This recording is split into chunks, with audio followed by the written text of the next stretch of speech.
Hello, আসসালামু আলাইকুম বন্ধুরা। এই যে আমরা বন্যার পরিস্থিতি দেখাতে পারি নাই, আজকে 3 দিন কারেন্ট ছিল না।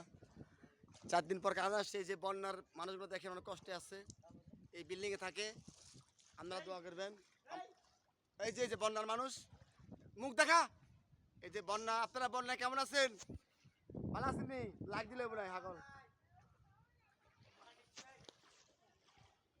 এই যে বন্যার মানুষ দেখেন যে উপরে উপরে আছে, অনেক কষ্ট। আমরা 3-4 দিন কারেন্ট পাই নাই, আপনাদেরকে বন্যা দেখাতে পারি নাই। পানি অবশ্য অনেক উপরে চলে আসছে। এই যে মেন রোডে আছি আমরা এখন। মেন রোডে আসলে কি বলবো, দুঃখের বিষয়। মানুষের কষ্ট দেখলে আপনারা তো বুঝতে পারেন না। আমি এখানে আছি, আমি বুঝতে পারতেছি কষ্টকে জিনিস। খাওয়া দাওয়া কষ্ট, চলাফেরা কষ্ট, ঘুম কষ্ট। আরে আল্লাহ সবার হেফাজত করুক। আরও শুনলাম আমাদের থেকে বেশি কষ্টে আছে কুমিল্লা, কি নোয়াখালী, সিলেট অঞ্চলে অনেক বন্যা হয়েছে। সবাই দোয়া করবেন, সবাই যেন ভালো থাকে, আল্লাহ সবাইকে যেন সুস্থ রাখে। আর যাদের পরিবার নিঃস্ব হয়ে গেছে, আল্লাহ তাদেরকে যেন ভালো রাখে, সুস্থ রাখে। দেখেন আমাদের নানাবাড়ি এলাকায় পুরা পানি আর পানি। বন্যা, এটা হচ্ছে বন্যা। গত 20 বছর এই ধরনের পানি আর কেউ দেখেনি। কয় বছর? ম্যাক্সিমাম 60 বছর। আমি তো ভুল বলে ফেলছি। 60 বছরের ভিতরে এই ধরনের বন্যা আর হয় নাই। কুমিল্লাবাসী দেখে নাই, দেখছে অন্য অন্য সাইডে, কিন্তু এখানে দেখে নাই।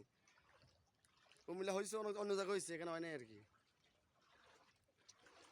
মানুষ বন্যার পানির অভাবে, যেখানে বালু আর উঁচা জায়গা আছে ওইখানে মানুষ আশ্রয় নিচ্ছে। এই দেখেন, ওই যে জাল টাল বানাইতেছে। আর এখানে যারা আছে বুঝতি, তাছাড়া একটা আরাম পাইল আর কা। পানি রে পানি।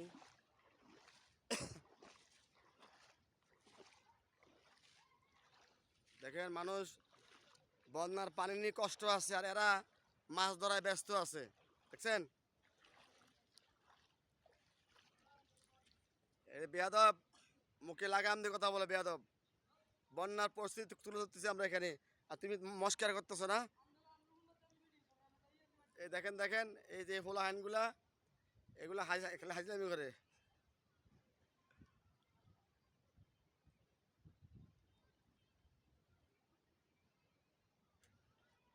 বলেছিল সেদিকে জাল মারছে না ভাই? জালের ভিডিও সুন্দর হলো কেন? এক সিরিয়ালের একটি। রোদ কি কম নি?